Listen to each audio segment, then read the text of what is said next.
할렐루야. 무명 가수 임영웅을 일약 국민 가수의 반열에 올려놓은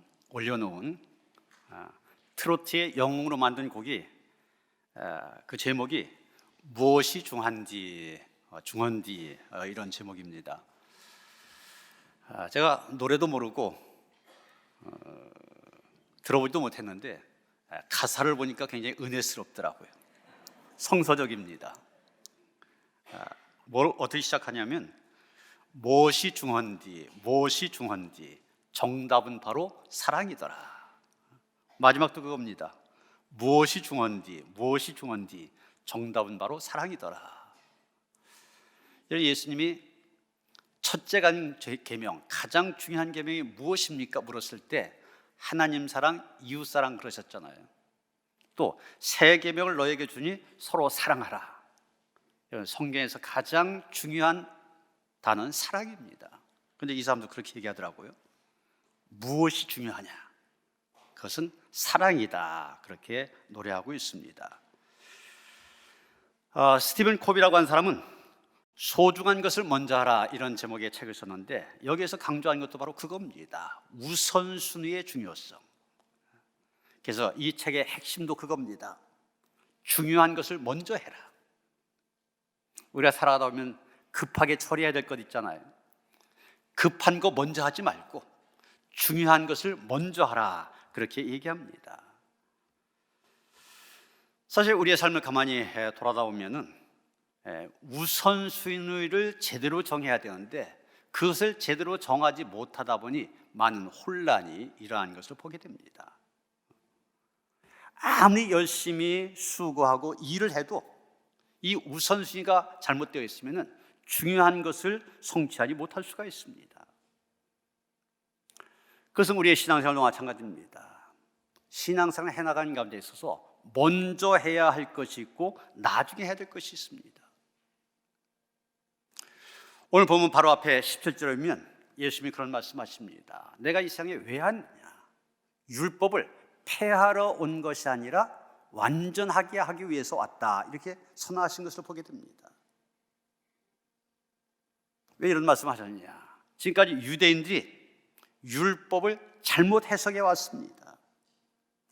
잘못 해석해서 가르치다 보니까 하나님의 뜻을 제대로 가르치지 못하고, 그러니까 백성들은 율법을 지킨다 하면서도 잘못 지킨 겁니다.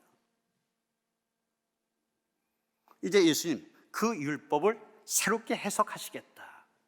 율법 정신이 무엇인지를 제대로 가르쳐줘서 율법을 제대로 지키도록 하겠다. 그렇게 말씀하신 것입니다. 여기서 예수님 말씀하신 겁니다. 무엇이 중요하냐? 율법에 대해서 무조건적으로 순종한 것, 이게 중요한 게 아니라는 얘기. 율법을 제대로 알아서 제대로 지키는 것이 중요하다는 것입니다.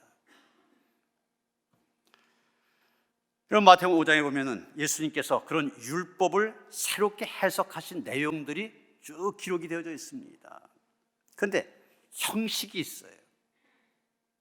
어떤 형식이냐면 옛사람에게 말한 바 이렇게 너희가 들었으나 나는 너희에게 이르노니, 이게 계속 반복이 되어집니다. 그 사이에 살인, 이혼, 간음, 맹세 이런 단어만 이렇게 다르게 들어갈 뿐이지 형식은 똑같습니다. 지금까지 유대인들 이 율법에 대해서 이렇게 해석했지만 나는 그것에 대해서 새롭게 해석하겠다는 얘기입니다. 그래서 새롭게 해석하신 율법, 해석한 것이 6가지입니다. 살인, 간음, 이혼, 맹세, 복수, 그리고 사랑에 대한 것입니다. 그중에 오늘 본문 살인에 관한 것입니다. 다시 말해 지금까지 유대인들과 달리 예수님은 유대인들이 이제까지 해석해왔던 것과는 다르게 살인에 대해서 해석하시겠다는 겁니다. 출애굽기 20장에 보면 우리가 잘 아는 10계명이 나옵니다. 그중에 제 6번째 계명이 살인하지 말라 이겁니다. 살인하지 말라. 여러분, 살인하지 말라. 이게 6번째 계명의 전부예요. 여기에 군더더기가 붙어 있지 않습니다. 간단 명료하게 살인하지 말라 그랬어요. 그런데 오늘 본문 21절에 보면 어떻게 되어 있습니까? 원래 계명은 간단하게 되어 있는데 유대인들이 거기에다가 말씀을 덧붙였습니다. 살인하지 말라. 이걸로 끝난 게 아니에요. 누구든지 살인하면 심판을 받게 되리라. 원래 말씀에 누구든지 살인하면 심판을 받게 되리라, 이 말씀이 첨가가 되어진 것입니다. 여기서 우리는 생각하게 되죠. 왜 이런 조항을 덧붙였을까? 사실은 살인이란 죄를 짓지 아니하도록 처벌 조항을 강조한 것입니다. 처벌이 가혹하면 두려워서 살인을 저지르지 못할 거다, 이렇게 생각한 것이죠. 그런데 이것이 중대한 해석에 있어서 잘못을 가져왔습니다. 십계명에서 살인하지 말라는 이 계명, 단순하게 그저 육체적인 생명을 죽이지 말라, 요것으로 축소해서 해석을 하게 된 것입니다. 이게 왜 문제가 되어지냐? 살인하지 말라, 이 말 뒤에 살인하면 심판을 받게 되리라, 이 말씀이 덧붙여졌는데 이게 왜 문제가 되느냐? 살인하지 말라, 그걸로 끝나면 3지 그 살인이라는 죄에 집중하게 됩니다. 그래서 살인해서는 안 된다, 이렇게 됐죠. 그런데 그 뒤에 살인하면 심판을 받게 된다, 이 말씀이 덧붙여지다 보니까 앞에 살인하지 말라 이 말씀보다도 그 뒤에 말씀, 살인죄를 저지르게 되면 거기에 대해서 따르는 심판, 즉 처벌, 여기에 관심을 집중하게 됩니다. 살인하지 말라 이렇게 되면 아예 살인할 생각을 하지 말아야 되는데 이 말이 덧붙여지면서 살인하고 나서 처벌받지 않으려면 어떻게 해야 되나, 이걸 궁리하게 되는 겁니다. 그래서 살인한 다음에 완전 범죄를 꿈꾸게 되고 갖가지 꾀를 내어서 거기서 벗어나려고 합니다. 처벌받는다 할지라도 어떻게 하면 그 처벌의 수위를 낮출 수 있을까, 이걸 생각하게 됩니다. 그래서 그 사건, 내가 술에 취해서 어쩌다 보니까 그렇게 저지른 일이야, 아니면 우발적인 행동이야, 나는 정신질환의 전력이 있어, 뭐 이런 게 있으면 이게 참작 사유가 되잖아요. 그런 핑계를 자꾸 갖다 붙이게 되는 것입니다. 그리고 살인할 생각을 하지 말아야 되는데 그 살인의 정당성 여부를 자꾸 따지게 됩니다. 그러니까 이 안락사, 이거 해도 되냐 안 되냐, 이런 것들에 대해서 논의하게 됩니다. 기형아의 경우 낙태를 허용해야 한다는 그런 논의가 무성합니다. 살인을 하고서도 이게 정당방위냐, 이런 걸 따지게 돼요.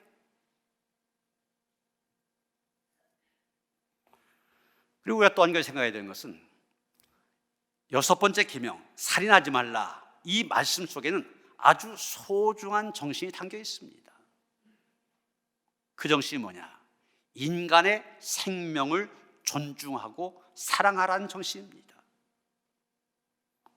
그런데 여기에 살인하면 심판을 받게 되리라, 이 말씀이 덧붙여지면 달라지게 되죠.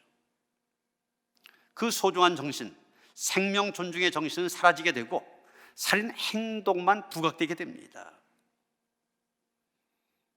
생명 존중 사상은 사라지게 되고 그것이 사람을 죽인 행동이냐, 이거를 따지게 되는 겁니다. 그래서 생명을 죽이지 않는다면 생명을 해하는 일인데도 서슴지 않고 저지르게 됩니다. 각종 폭력이 난무하게 됩니다. 특히 어린아이들 성추행하고 힘없는 여성들 성폭력을 가합니다. 어제 신문에도 보니까 아프가니스탄의 9살 난 소녀예요. 그런데 55살 된 남자가 260만 원에 그 9살 된 소녀를 사갔습니다. 자기 세컨드로 만든다고.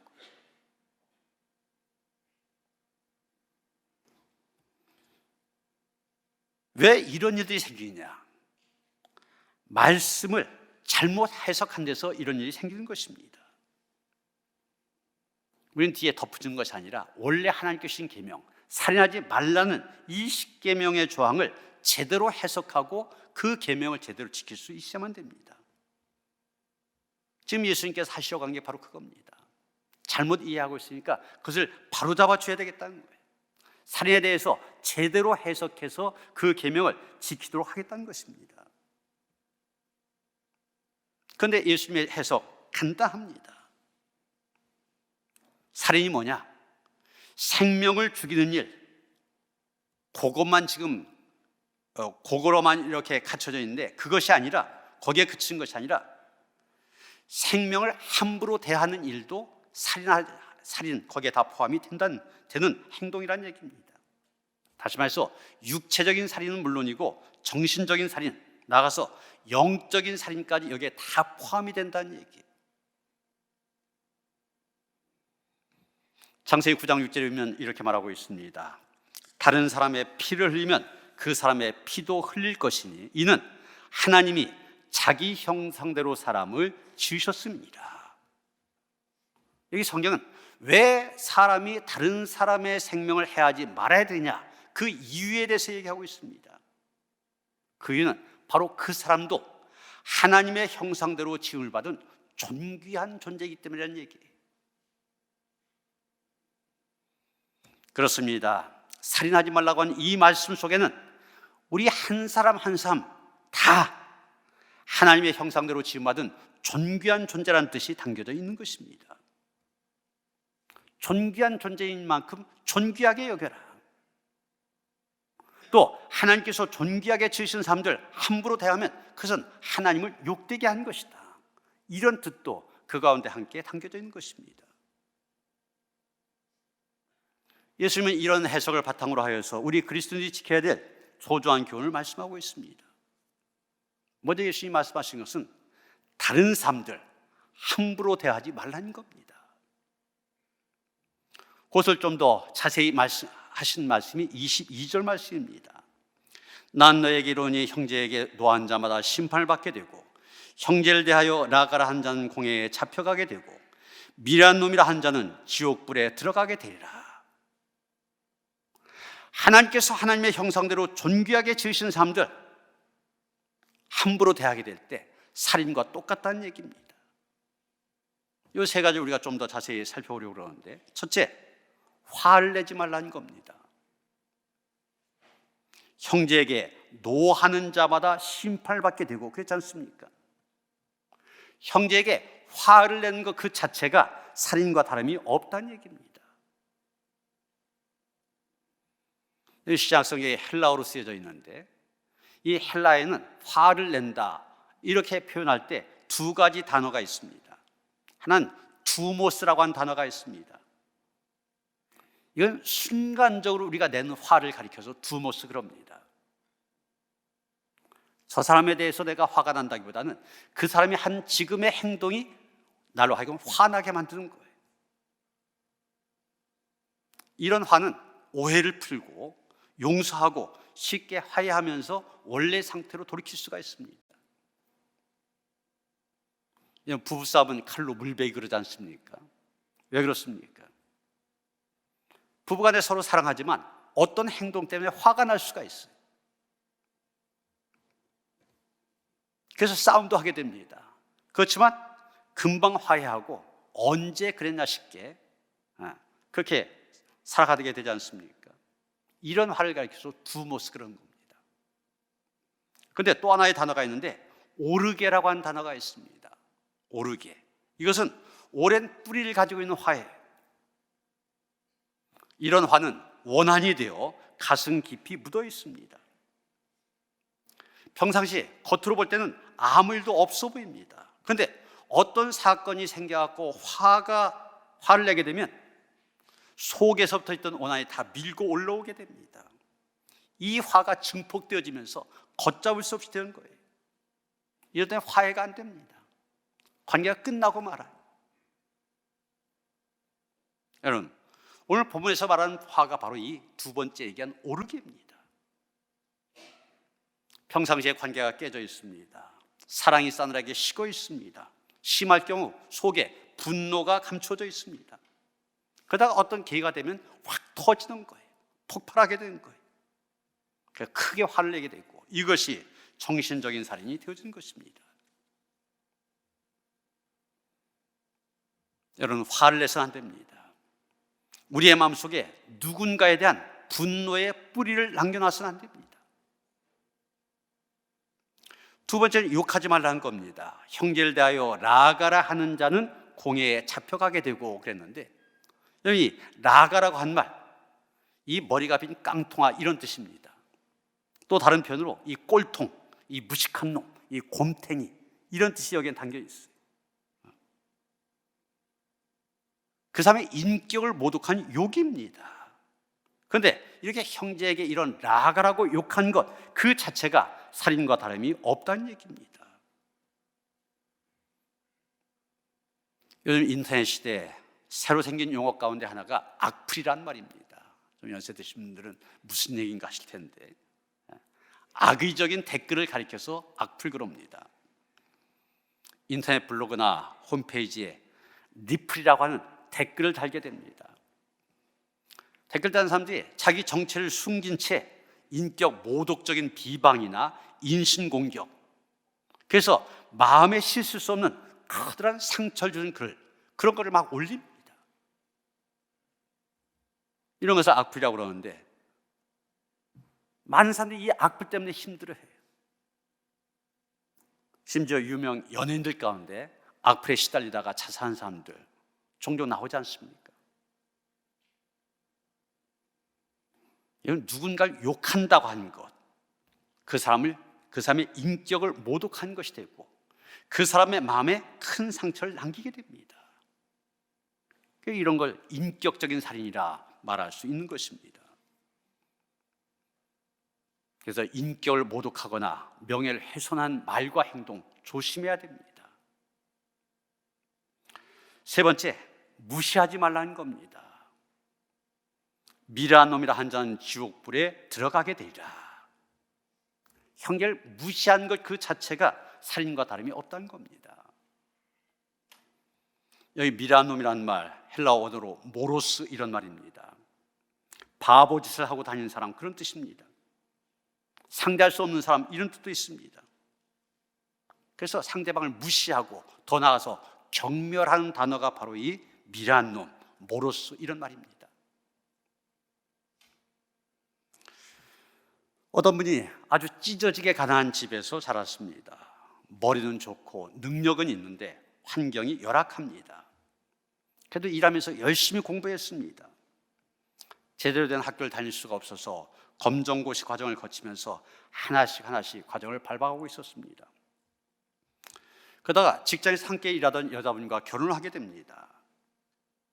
아내가 남편을 위해서 헌신적으로 뒷바라지했습니다.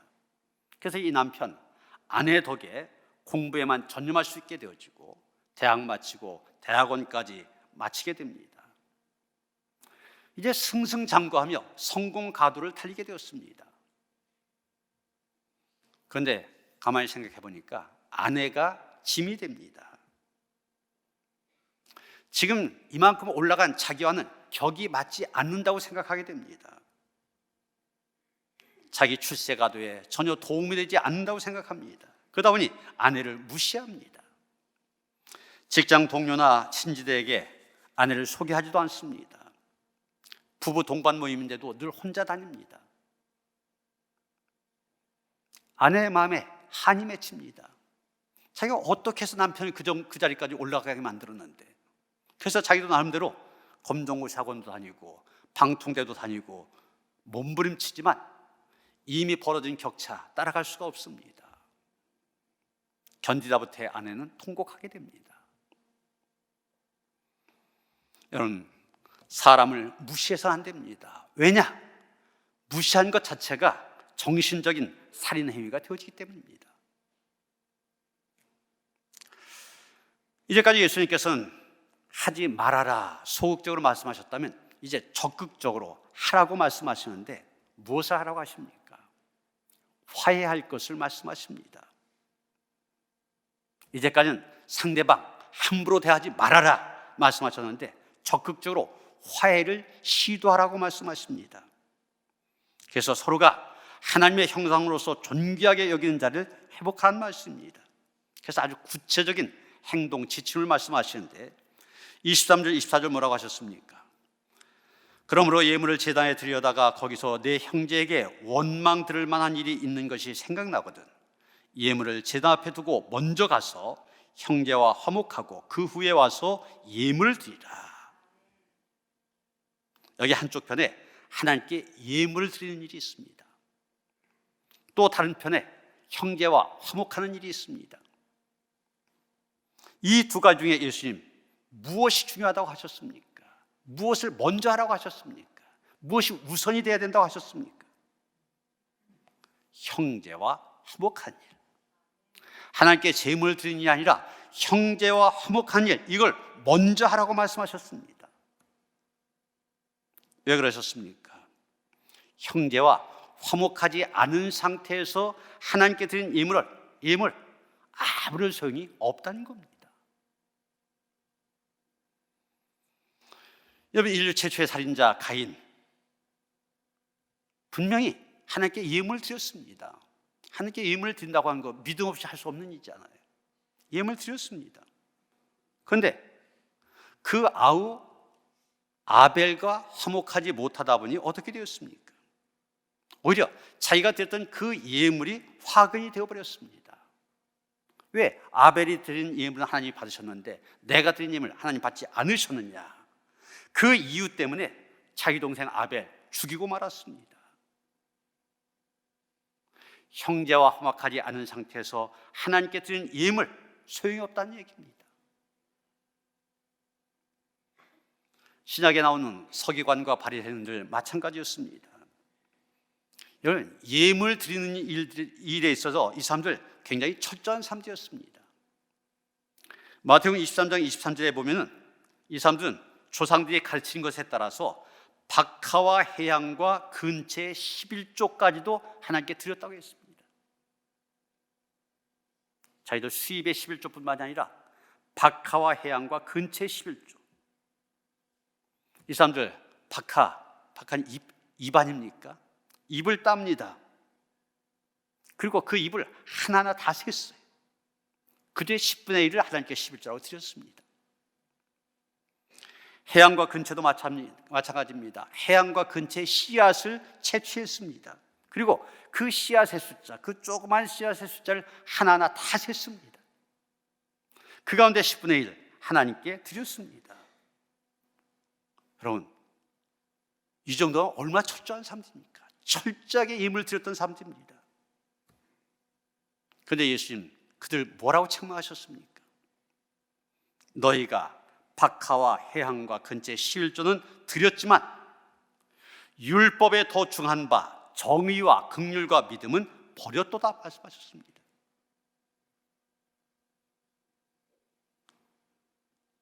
정의와 긍휼과 믿음, 그 중에 긍휼이라고 하는 것, 형제와의 화목을 얘기합니다. 이걸 버렸다는 얘기. 박하와 해양과 근처의 11조 하나님께 예물 드린 것은 잘하였지만 형제와 화목한 일, 더 중요한 것을 하지 못한 겁니다. 그리고 25절 26절 이렇게 말씀하십니다. 너를 고발한 자와 함께 길에 있을 때 급히 사화하라. 그 고발한 자가 너를 재판관에게 내어주고 재판관이 옥리에게 내어주어 옥에 가둘까 염려하라. 진실로 내게 이르노니 내가 한 푼이라도 남김이 없이 다 갚기 전에는 결코 거기서 나오지 못하리라. 여기 한 푼이라는 말이 나오는데 원문에 고드란테스 이렇게 되어 있습니다. 로마 시대에 사용하던 화폐의 가장 작은 단위가 고드란테스입니다. 그래서 우리말로 하면 마지막 동전 한 입, 이 정도 될 겁니다. 마지막 동전 한 입까지도 갚지 않으면 안 된다는 것입니다. 오늘 말씀을 통해 예수님 말씀하시려고 하는 것 너무나 분명합니다. 형제와 화목한 일 가장 중요하게 뒤로 미루지 말라는 것입니다. 사사로운 감정이 생겼다, 즉시 풀란 겁니다. 찬양사역자 최용덕 씨라고 있는데 이분이 한 분은 후배와 아주 사소한 일로 다투게 되었습니다. 후배와 다투고 나니까 너무 마음이 아팠습니다. 집에 돌아와서 내가 먼저 사과해야지 마음 먹었는데 이 자존심 때문에 결국 찾아가지 못했습니다. 아니, 내가 선배인데, 내가 저를 전도했는데, 내가 저보다 더 나은데, 이러면서 시간을 보내고 있는데 바깥에서 문 두드리는 소리가 들렸습니다. 바로 그 후배였습니다. 후배가 무릎을 꿇고 용서를 구합니다. 선배님, 저희가 어떤 선배님이신데 제가 잘못했습니다. 선배님 마음 아프게 한 것 용서해 주십시오. 두 사람이 화해를 하게 되었습니다. 그리고 그날 밤 최용덕 씨 눈물로 찬양을 지었습니다. 그 찬양이 바로 우리가 잘 부르는 오늘 나는, 이런 제목의 찬양입니다. 이런 배경 이야기를 생각하면서 한번 이 찬양 1절만 같이 불러보시겠습니다.